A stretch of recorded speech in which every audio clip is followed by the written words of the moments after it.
এরপর আছে gospel of John 14 নম্বর অধ্যায়ের 16 নম্বর অনুচ্ছেদে বলা হয়েছে, যিশু ঈসা আলাইহিস সালাম বলছেন,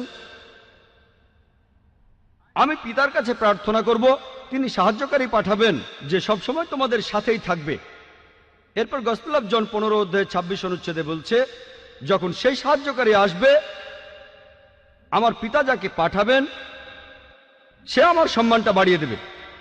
এরপর গসপেল অফ জন 16 নম্বর অধ্যায় 7 অনুচ্ছেদে আছে, আমি তোমাদের সত্যি কথাটাই বলে ফেলি, আমি চলে গেলেই তোমাদের সবার জন্য ভালো হবে, কারণ আমি যদি চলে না যাই তাহলে সেই সাহায্যকারী আসবে না, আর আমি চলে গেলেই সে এখানে আসবে। আর খ্রিস্টানদের বলতে শুনবেন, এই সাহায্যকারী বলতে বোঝায় পবিত্র আত্মাকে। এখন ভালো করে দেখেন, গসপেল অফ জন 16 নম্বর অধ্যায়ের 7 নম্বর অনুচ্ছেদ বলছে, তোমাদের আমি সত্যি কথা বলছি, যিশু তার শিষ্যদের বলছেন, তোমাদের আমি সত্যি কথা বলছি, আমি চলে গেলে তোমাদের জন্যই ভালো হবে, কারণ আমি চলে না গেলে সেই সাহায্যকারী আসবে না, আমি চলে গেলেই সে এখানে আসবে। সাহায্যকারীর পৃথিবীতে আসার শর্ত হলো যে যিশু বা ঈসা আলাইহিস সালাম চলে যাবেন, তিনি চলে গেলেই সাহায্যকারী তারপর এখানে আসবেন।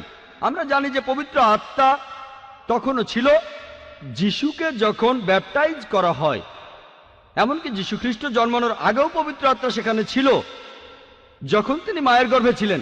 অনেক জায়গায় বাইবেল কথা বলা হয়েছে, তাহলে এই সাহায্যকারী আসলে পবিত্র আত্মা হতে পারে না। এরপরে দেখবেন এই সাহায্যকারী শব্দটা যদি গ্রিক বা অ্যারামাইক ভাষা দেখেন, গ্রিক ভাষায় এই শব্দটা হলো প্যারাক্লিট, এটার অনুবাদ করা হয়েছে সাহায্যকারী। প্যারাক্লিট শব্দটার অর্থ আসলে সমর্থন করা। মূল শব্দটা হলো প্যারাক্লিটস, যার অর্থ যে প্রশংসা করে অথবা যে প্রশংসা পাওয়ার যোগ্য।